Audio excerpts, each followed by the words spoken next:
Aam Aadmi party ਨੂੰ ਵੱਡਾ ਝਟਕਾ ਲੱਗਦਾ ਹੋਇਆ ਵਿਖਾਈ ਦੇ ਰਿਹਾ ਹੈਗਾ। ਹਾਈ ਕੋਰਟ ਦੇ ਵੱਲੋਂ ਆਪ ਪਾਰਟੀ ਦੀ ਜੋ ਗਰੰਟੀ ਸੀ ਉਸ ਨੂੰ ਰੋਕ ਲਗਾ ਦਿੱਤੀ ਗਈ ਹੈਗੀ। ਹਾਈ ਕੋਰਟ ਦੇ ਵੱਲੋਂ ਦੱਸਦੇ ਕਿ 1 ਅਕਤੂਬਰ ਤੋਂ ਜੋ ਘਰ ਘਰ ਦੇ ਵਿੱਚ ਆਟਾ ਵੰਡਣ ਦੀਆਂ ਸਕੀਮਾਂ ਸ਼ੁਰੂ ਹੋਣੀਆਂ ਸੀ ਉਸ ਨੂੰ ਰੋਕ ਦਿੱਤਾ ਗਿਆ ਹੈਗਾ। ਦੱਸਦੇ ਕਿ 3 ਮਈ ਨੂੰ ਪੰਜਾਬ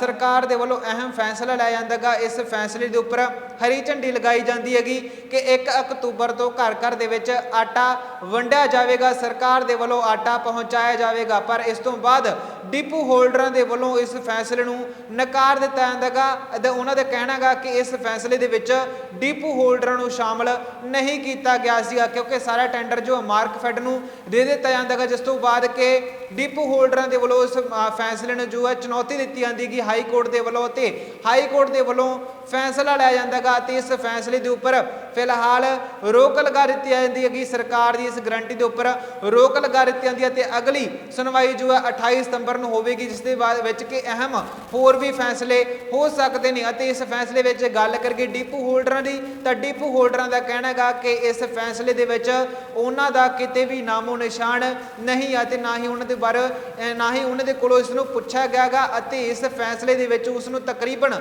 ਡਿਪੂ ਹੋਲਡਰਾਂ ਨੂੰ ਪਾਸੇ ਕਰ ਦਿੱਤਾ ਜਾਂਦਾ, ਹਟਾ ਦਿੱਤਾ ਜਾਂਦਾ ਇਸ ਫੈਸਲੇ ਦੇ ਵਿੱਚੋਂ। ਅਤੇ ਉਹਨਾਂ ਦਾ ਕਹਿਣਾ ਹੈਗਾ ਕਿ ਨਾ ਹੀ ਤੁਸੀਂ ਖਪਤਕਾਰਾਂ ਦੇ ਇਸ ਬਾਰੇ ਪੁੱਛਗਿੱਛ ਕੀਤੀ ਹੈ ਕਿ ਉਹਨਾਂ ਨੂੰ ਘਰ ਘਰ ਵਿੱਚ ਆਟਾ ਚਾਹੀਦਾ ਜਾਂ ਨਹੀਂ। ਅਤੇ ਉਹਨਾਂ ਦਾ ਕਹਿਣਾ ਹੈਗਾ ਕਿ ਜੇਕਰ ਇਸ ਤਰ੍ਹਾਂ ਸਕੀਮ ਲਾਗੂ ਹੋ ਜਾਵੇਗੀ ਤਾਂ ਵੱਡੀ ਗਿਣਤੀ ਦੇ ਵਿੱਚ ਡਿਪੂ ਹੋਲਡਰ ਜੋ ਨੇ ਬੇਰੁਜ਼ਗਾਰ ਹੋ ਜਾਣਗੇ ਅਤੇ ਸਰਕਾਰ ਬੇਰੁਜ਼ਗਾਰੀ ਇਸ ਤਰ੍ਹਾਂ ਫੈਲਾ ਸਕਦੀ ਹੈਗੀ ਅਤੇ ਸਾਰਾ ਟੈਂਡਰ ਉਹਨਾਂ ਦਾ ਕਹਿਣਾ ਹੈਗਾ ਕਿ ਮਾਰਕਫੈਡ ਕੰਪਨੀ ਨੂੰ ਦੇ ਦਿੱਤਾ ਜਾਂਦਾ ਹੈਗਾ। ਅਤੇ ਦੱਸਦੇ ਕਿ ਇਸ ਫੈਸਲੇ ਦੇ ਉੱਪਰ ਫਿਲਹਾਲ ਹਾਈ ਕੋਰਟ ਦੇ ਵੱਲੋਂ ਰੋਕ ਲਗਾ ਦਿੱਤੀ ਜਾਂਦੀ ਹੈਗੀ। 3 ਮਈ ਨੂੰ ਅਹਿਮ ਫੈਸਲਾ ਲਿਆ ਜਾਂਦਾ ਹੈਗਾ ਸਰਕਾਰ ਦੇ ਵੱਲੋਂ, ਕੈਬਨਿਟ ਦੇ ਵੱਲੋਂ ਜੋ ਹੈ ਅਹਿਮ ਫੈਸਲਾ ਲਿਆ ਜਾਂਦਾ ਹੈਗਾ ਕਿ ਘਰ ਘਰ ਦੇ ਵਿੱਚ ਆਟਾ ਪਹੁੰਚਾਇਆ ਜਾਵੇਗਾ। ਘਰ ਘਰ ਦੇ ਵਿੱਚ ਆਟਾ ਵੰਡਣ ਦੀ ਸਕੀਮ ਸਰਕਾਰ ਦੇ ਵੱਲੋਂ ਸ਼ੁਰੂ ਕਰ ਦਿੱਤੀ ਜਾਂਦੀ ਹੈ ਅਤੇ 1 ਅਕਤੂਬਰ ਤੋਂ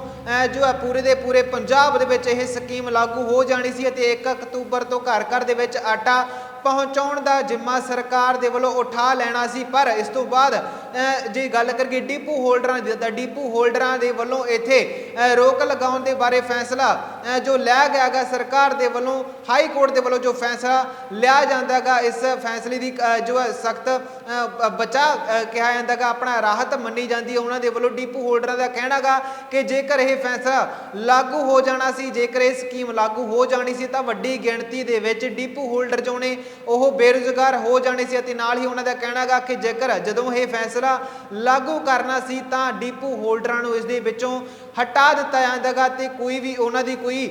ਰਾਏ ਨਹੀਂ ਲਈ ਜਾਂਦੀ ਅਤੇ ਨਾਲ ਹੀ ਉਹਨਾਂ ਦਾ ਕਹਿਣਾ ਹੈਗਾ ਕਿ ਨਾ ਹੀ ਇਹਨਾਂ ਨੇ ਖਪਤਕਾਰਾਂ ਦੇ ਬਾਰੇ ਕੁਝ ਪੁੱਛਗਿੱਛ ਕੀਤੀ ਹੈ ਸਰਕਾਰ ਨੇ ਅਤੇ ਸਿੱਧੇ ਹੀ ਇਸੇ ਫੈਸਲੇ ਨਹੀਂ ਲੈਣੇ ਚਾਹੀਦੇ ਅਤੇ ਉਹਨਾਂ ਦੇ ਵੱਲੋਂ ਇਹ ਪਟੀਸ਼ਨ ਜੋ ਹੈ ਦਾਇਰ ਕੀਤੀ ਜਾਂਦੀ ਹੈਗੀ ਹਾਈ ਕੋਰਟ ਦੇ ਵਿੱਚ ਇਸ ਮਾਮਲੇ ਨੂੰ ਚੁਣੌਤੀ ਦਿੱਤੀ ਜਾਂਦੀ, ਜਿਸ ਤੋਂ ਬਾਅਦ ਕਿ ਹਾਈ ਕੋਰਟ ਦੇ ਵੱਲੋਂ ਅਹਿਮ ਫੈਸਲਾ ਲਿਆ ਜਾਂਦਾ ਹੈਗਾ। ਨਿਰਦੇਸ਼ ਜਾਰੀ ਕਰ ਦਿੱਤੇ ਗਏ ਨੇ, ਪੰਜਾਬ ਸਰਕਾਰ ਨੂੰ ਨੋਟਿਸ ਭੇਜ ਦਿੱਤਾ ਗਿਆ ਹੈਗਾ ਅਤੇ ਫਿਲਹਾਲ ਇਸ ਫੈਸਲੇ ਨੂੰ ਰੋਕ ਦਿੱਤਾ ਗਿਆ ਹੈਗਾ।